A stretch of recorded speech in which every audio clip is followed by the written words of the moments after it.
Hey, my name's Robbie, Hi. and welcome back. I've got another story for you. When I was 10, my mother would always drop me off at my cousin's house. This was an everyday thing. My cousin and I were super close, and the same age at the time. Something happened one day, and I had to stay home. That day, her house caught on fire. Sadly, no one survived. Afterwards, like a year later, these weird things would happen. One night when I was in bed listening to the radio and reading a magazine, my body shifted to a weight pressing down on my mattress. I thought it was my dad, and maybe I was too focused in a daydream of me owning one of those cars printed on the magazine pages that I hadn't noticed him come in. But when I looked, no one was there. A few days later, I was asleep in my room, and I don't know exactly if I was dreaming or what, but my cousin was in front of me trying to wake me up. She kept saying, "Danny, Danny." And when I woke up, I heard Danny, as if someone was standing next to my bed. Other things would happen, like I'd see something move past me, but it always appeared like how you would catch someone from the corner of your eye exiting a doorway. I never invested much into those experiences. I figured it was mental fatigue. The following winter, my parents installed 2-inch thick windows in every room in the house, the type that push open from the middle. The one time I was ever alone, truly alone in that house, I woke up coughing, a little disorientated. At first, it didn't register to me why my room was so hazy. I thought maybe I was sleepy, or my eyes hadn't come into focus. A thought of my mom even crossed my mind. I thought maybe she burned something in the oven. I didn't hear a fire alarm or anything. It took me a second to realize that my house was actually on fire. I shot up out of bed and raced for the stairs. My vision was blurred by thick black clouds of smoke. I wouldn't even call them clouds, it was more like a water hose that shot up black, suffocating smoke directly into your face. I could feel the soot sticking to the sweat on my face. I got to the railing and went to jump onto the middle of the stairs, but every time I would make a move, the flames would start shooting over the railing. Finally, I gave up and ran to my bedroom. I stood there desperately trying to break through the window. I hit it over and over and over. It wouldn't break. I started throwing whatever I could find at it. They'd all bounce off the glass. I stopped. No. I gave up and sat with my back against the wall under the windowsill and accepted my fate. At that moment, there's an odd sense of peace that flows through you. It wasn't a life flashing before your eyes thing. It was more like you've completed a monumental task and can finally relax and enjoy the work you've done. I wasn't scared, I just sat there without a single thought in my mind and waited. A second or so after I closed my eyes and pressed the back of my head against the wall, the drawer from my dresser popped out and dropped on the floor. Something, someone, I don't know what, but this thing pretty much handed me the drawer and gave me the strength to stand up. It wasn't a second wind surge. I had already inhaled so much smoke and was teetering on the edge of passing out, but something that I'm unable to explain without people suggesting that it was on my head, and nothing spiritual helped me break through the window. I climbed out just as the firefighters arrived. They rescued me off my roof. I only suffered one laceration from climbing out of the window. It's on my right arm. I ended up receiving 12 stitches. What's incredibly odd, and the only reason I have profound belief in spirits, ghosts, or guardian angels, whatever it is because when I was a kid, my uncle, her dad, had tattoos. Kathy would always joke about tattooing her name on my arm.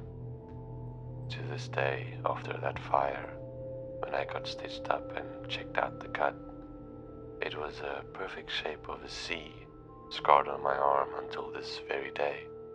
Not crooked. Not, yeah, it looks like a C.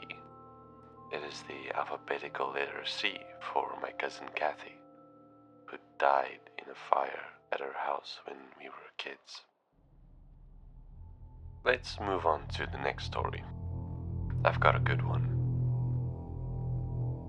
So, me and my friends, Aaron and Noah, had been meaning to go on a camping trip in the Pine Barrens of New Jersey. We heard the rumors of how haunted the area was, which had immediately caught our interest, as we had intended to go on a camping trip with the intentions of hopefully finding something spooky or paranormal. It was also not too far away from us, as we all lived in Boston, so it was only around a 5-hour drive. For a bit of context, me and my friends had known each other for around 4 months, as we all had just started attending the same college, and all three of us shared a dorm together. I got to know them pretty quickly and became quite close with them. Both Aaron and Noah had previously known each other from high school, so I was kinda the new guy to them.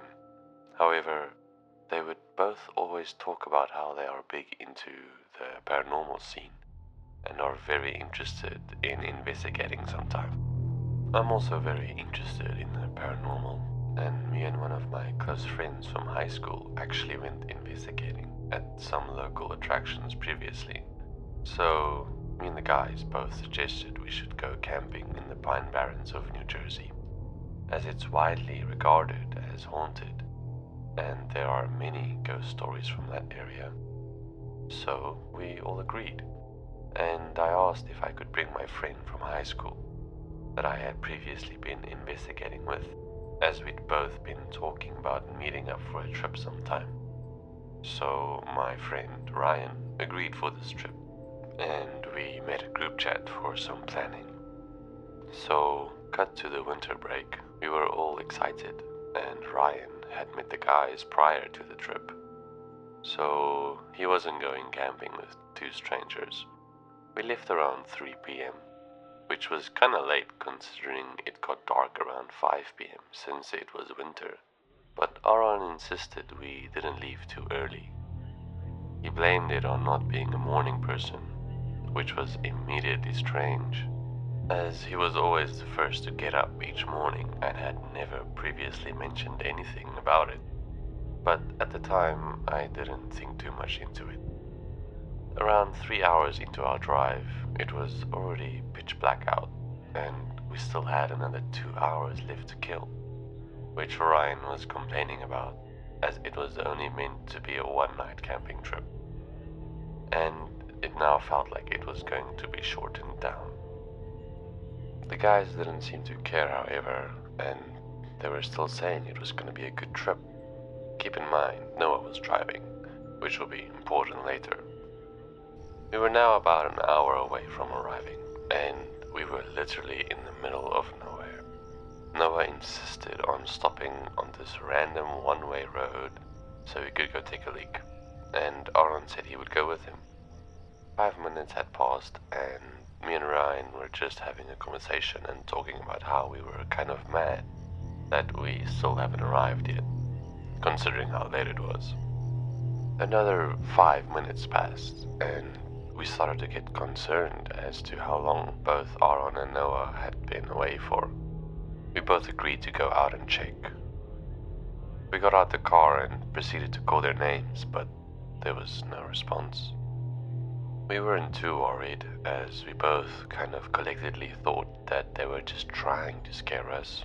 So we decided to get in and wait another 10 minutes or so, as they would likely get bored or cold, or both, and just come back to the car. Keep in mind, Noah still had the car keys with him, so we were both pretty annoyed, considering we were already hours late. After another 10 minutes had passed, there was no sign of Noah or Aaron, so we started to get a little creeped out. We got out the car yet again, only to be met with the sound of the car's door locking just as we got out, ultimately locking us out of the car and trapping us in the freezing cold. We both just looked at each other, visibly annoyed, as the guys surely had to be playing a joke on us, since the car locked, so someone had the keys and was nearby doing that to the car. So we both decided to go together and walk in the same direction they went. But keep in mind that the road was surrounded by trees, so it's not like we could just see them hiding behind a bush or something. We both walked into the woods quite far, to the point the car wasn't visible anymore, and all of a sudden we heard a chainsaw start up to our left, and there was a guy in a black hoodie running towards us with the chainsaw. We both sprinted back in the direction of the car, and once we got on the road, the car had disappeared. It was the exact same piece of road in which we were parked, as there was a very distinguishable shaped boulder not too far from the road that was very recognizable, so we knew we were in the right spot. Both me and Ryan agreed to run along the road, hoping to run into a car or maybe a house, but we could still hear the chainsaw in the distance. Thankfully, we ran for about a mile and ran into someone driving along the road. We stopped him and explained our situation, and he agreed to give us a ride to a more populated area, as there was apparently a small town not too far away. We arrived at the town and called the police and told them everything that happened. They put out a search for both Aaron and Noah, as they were assumed to be either in danger or missing. As if the car was gone, then someone would have taken the keys with them. We gave the police the information, but they were confused, as nothing came up for either of them. I then explained how they also attended the same college as me and my roommates, but that was all I really knew.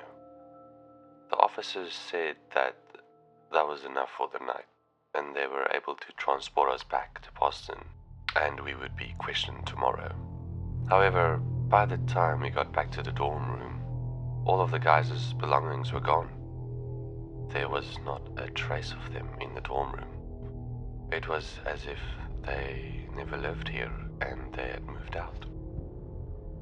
When the police officer arrived for further questioning, he discovered that there was no record of Aaron and Noah ever attending the college and became suspicious of us. A sick feeling filled my stomach as I realized what was really going on. Aaron and Noah must have lured me and Ryan out to try and murder us, using fake names and pretending to attend college for months to gain my trust. Hey, looks like you made it to the end. Thank you for spending some time with me, and I'll see you next time. Goodbye.